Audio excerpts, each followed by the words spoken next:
முதல் படை வீடு திருப்பரங்குன்றம். சூரசம்காரத்திற்கு பின் முருகப்பெருமானுக்கும் தேவயானைக்கும் திருமணம் நடந்த திருத்தலம் இது. அத்திருமணத்தின் காரணமாக சிவபெருமான், உமாதேவி, இந்திரன், இந்திராணி, முசுகுந்தன், சக்கரவர்த்தி, நாரதர் முதலானோர், ரிஷிகள், பராசர முதலியான முனிவர்கள் என பலர் வந்து பூஜித்த தலம் இது.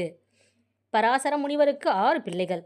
தப்பர், அனந்தர், நந்தி, சதுர்முகன், சக்கரபாணி, மாலி ஆகிய அந்த 6 பேரும் சிறுவயதில் திருப்பரங்குன்றம் பொய்களில் இருந்து மீன்கள் சிலவற்றை அறியாமல் அழித்தனர்.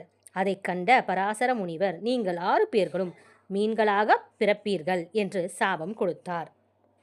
பிள்ளைகள் சாப விமோசனம் கேட்க முருகப்பெருமான் அவதாரம் செய்வார். அப்பொழுது பார்வதி தேவி முருகனுக்கு பாலமுதம் அளிப்பார். அதில் சில துளிகள் சரவண பொய்கையில் சிந்தும்.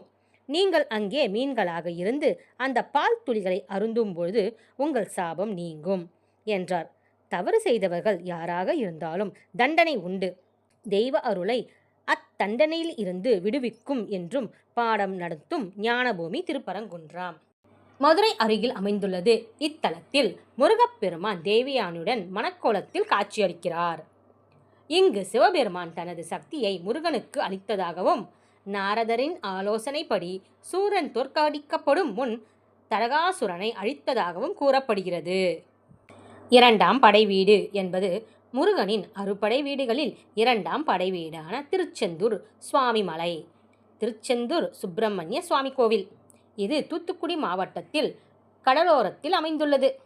இது முன்னர் திரு சீரலைவாய் என்றும் ஜெயந்திபுரம் என்றும் அழைக்கப்பட்டது. இந்த இடத்தில்தான் முருகன் சூரபத்மனை அழித்ததாக கந்த புராணம் கூறுகிறது.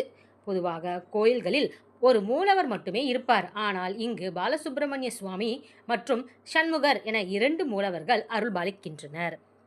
முருகப்பெருமானுக்கும் தேவர்களின் துயரம் தீரும்படி அவர்களுக்காக தேவகுரு வியாழ பகவான் முறையிட்ட திருத்தலம். வீரபாகுதேவர் தூது புறப்பட்ட திருத்தலம். முருகப்பெருமானே தம் திருக்கரங்களால் பூஜித்த 5 சிவலிங்கங்கள் இன்றும் உள்ள திருத்தலம்.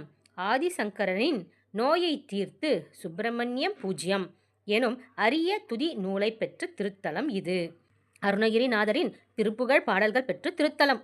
வீரபாண்டிய கட்டபொம்மன் பூஜித்த முருகப்பெருமான் விக்கிரகம் இன்றும் இருக்கிறது இத்தலத்தில். சக்கர சுவாசமும் என்னும் காற்றில் பரவும் கொடிய நோயை தீர்த்த தலம் என பல்வேறு விதமான அதிசயங்கள் நடந்த திருத்தலம் திருச்செந்தூர். 5 வயது வரை பேச்சு வராத குமரகுருபர் சுவாமிகள் இத்தலம் முருகனின் அருளால் பேசும் தன்மையை பெற்று கந்தர் கலி வெண்பா